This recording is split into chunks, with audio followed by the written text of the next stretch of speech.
justement la question de savoir, mais que se passe-t-il avec nos influenceurs, cette catégorie d'influenceurs que nous avons connue depuis il y a peu? Il faut déjà remarquer que la plupart de ceux qu'on appelle influenceurs étaient très faibles à l'école. Ah bon? Et ont abandonné l'école très tôt, la plupart. C'est très important de le noter. Oui. La plupart des TikTokeuses sont des vendeuses de piments quand il n'y avait pas encore le net. L'image vient seulement décupler la connaissance. Le TikTok qu'on vous donne au Cameroun n'est pas le TikTok qu'il y a, par exemple, en Belgique ou en Chine, et ainsi de suite. Nous sommes victimes d'une société dans laquelle on ne protège pas les gens. Même quand les sectes sont entrés, les sectes pernicieux sont entrés au Cameroun, on a eu la chance au début que le président était un musulman, à l'époque, parce que je sais de quoi je parle. Il a empêché aux sectes pernicieuses de s'exhiber et d'attirer grand monde. Après, un catholique est arrivé à la tête de l'État. Chez les catholiques, c'est la liberté. Chacun fait comme il veut. Vous avez commencé à voir sur les plateaux de télé, partout, les gens proposaient des services mystiques aux gens. Il faut dire que l'être humain est constitué de cette partie qui est attirée par les choses mystiques. Et dès qu'on voit un esprit faible, on peut facilement l'entraîner. Ce qui s'est donc passé quand le net est arrivé, c'est que l'image a des énergies particulières qu'elle transporte. Être à la télé, c'est déjà influencé. Être sur les réseaux sociaux, c'est influencé. Les gens vous voient au quotidien. Et la personnalité ou l'image que vous renvoyez à ces gens-là devient votre prison. C'est-à-dire vous apprenez à dire aux gens que vous avez une image particulière. Vous devez donc défendre cette image que vous projetez sur le long terme. Il y a quelqu'un qui a cité Diana Bouli, qui avait des contenus sur les anciens succès d'avant et s'habillait. Je veux dire ici que Diana Bouli a été mon élève de terminale au collège Montesquieu. J'étais son professeur de philosophie. Elle était l'élève la plus brillante en philosophie en terminale. Et en français également. J'ai été très séduit quand j'ai commencé à voir ses premiers contenus. Et Boileautin, j'étais mais puf, j'ai compris que l'esprit de ce monde l'avait habité. Elle n'est plus l'élève que j'avais eu. Aujourd'hui, elle revendique qu'elle peut faire de sa nudité ce qu'elle veut. Mais ce n'est pas elle qui parle, c'est l'esprit qui est en elle qui parle. Oh là là. Donc il faut savoir que la plupart des influenceurs, surtout ceux du Cameroun, sont habités par de mauvais esprits. Ils sont, on peut citer les groupes des esprits diaboliques. Le premier groupe d'esprits diaboliques, on l'appelle sensuel et séducteur. Le deuxième, on l'appelle animé et sournois. Le troisième, on l'appelle lourd et lugubre. Je peux faire, mais vraiment... Alors, c'est ces esprits-là qu'on vous donne. Et ces influenceurs sont tenus par certains pontes de notre régime et certains hommes très riches, oui, de notre système monétaire, qui les appellent, leur disent, bon, vous voyez, avant là, tu m'apportais des titres là en catimini, mais il faut que je te donne une vie de luxe. Comme ça, les filles vont te demander d'où ça te vient. Plus elles vont s'intéresser à la source de ta richesse, mieux on va faire notre réseau. Voilà comment ça se passe. Vous avez vu une situation abracadabra dernièrement. Quand je dis, je combats certaines choses, les Camerounais qui ne comprennent pas vivent même comme. Vous avez vu que pour aller au Qatar, on a ramassé les influenceurs. Vous pensez qu'ils sont allés faire quoi là-bas?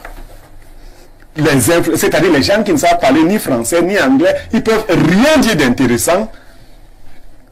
Ils peuvent pas représenter positivement l'image du Cameroun. Mais on les a ramassés. C'est pour qu'ils aillent s'initier à un autre niveau encore de bêtises.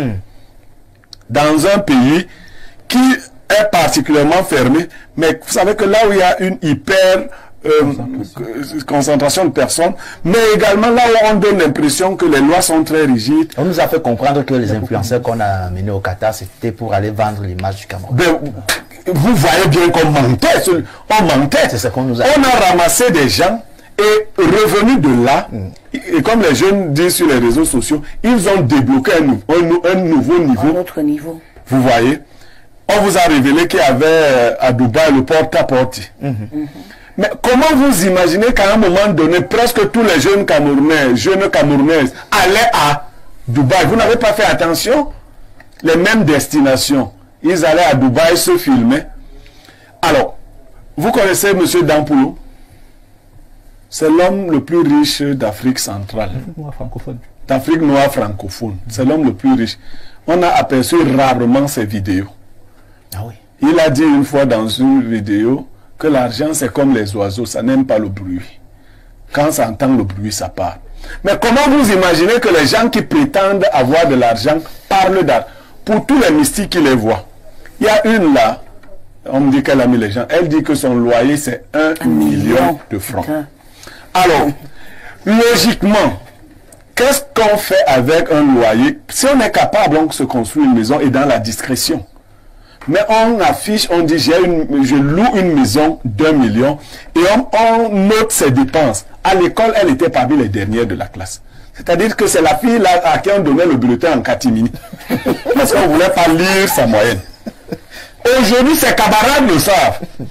Et un matin, ses camarades commencent à la prendre pour un modèle de vie.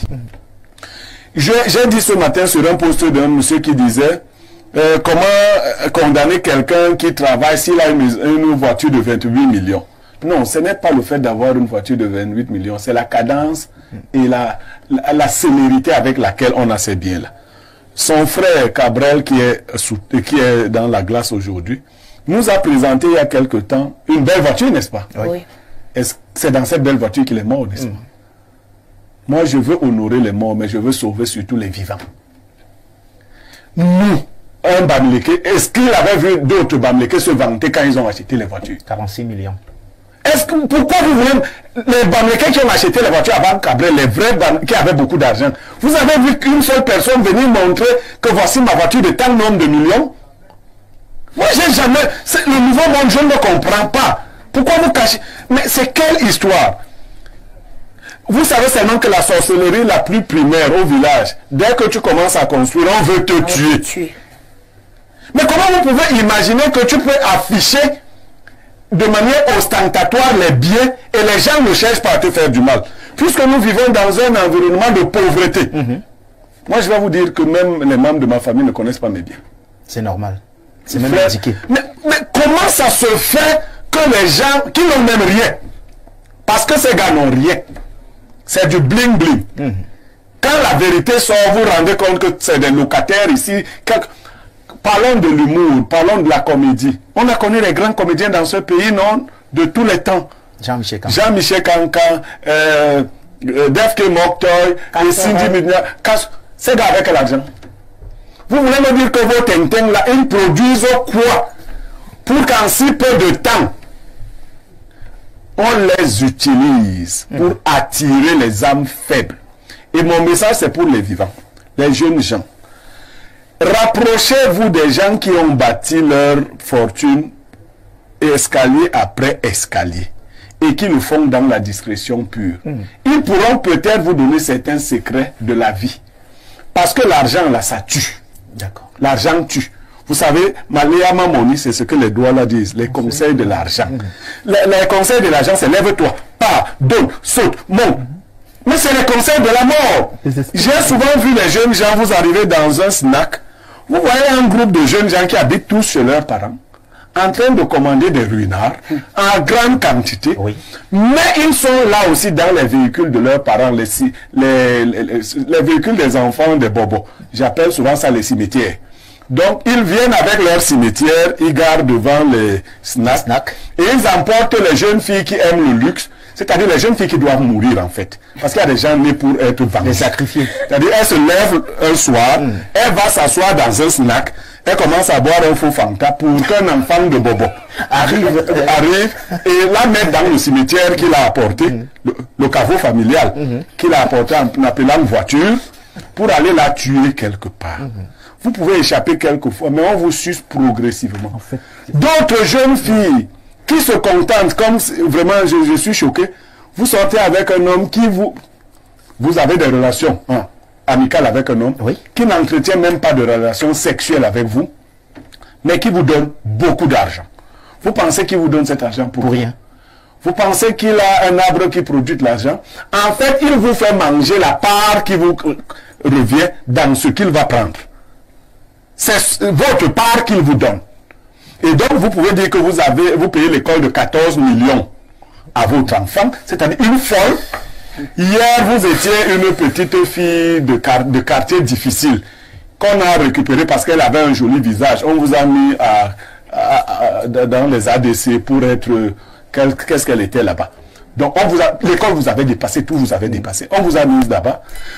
Joli visage, vous êtes sorti avec d'autres gens qui avaient l'argent que le monde distribue. Vous permettez de dire aujourd'hui, Photo Victor, vous avez déjà dit à combien payer l'école de ses enfants? Jamais. Mais d'où viennent ces idées-là? L'école de mon enfant, c'est 14 millions. On va aussi tuer l'enfant là. Vous voyez ça?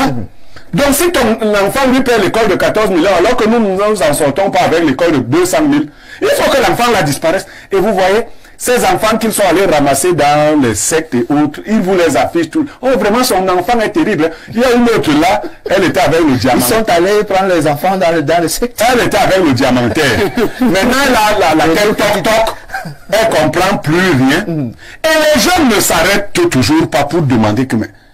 J'ai prédit, le jeune Lorik vous l'a rappelé l'autre jour, notre téléspectateur vient. Entre 2023 et 2024, fin 2024, vous aurez au moins une dizaine de morts. Des influenceurs, au moins. Et toujours dans des conditions scabreuses. Parce que le programme est là. Le programme de leur mort. Le programme de leur mort est là. Et beaucoup de jeunes, enregistrez-vous toujours, vous ferez partie du programme. Merci.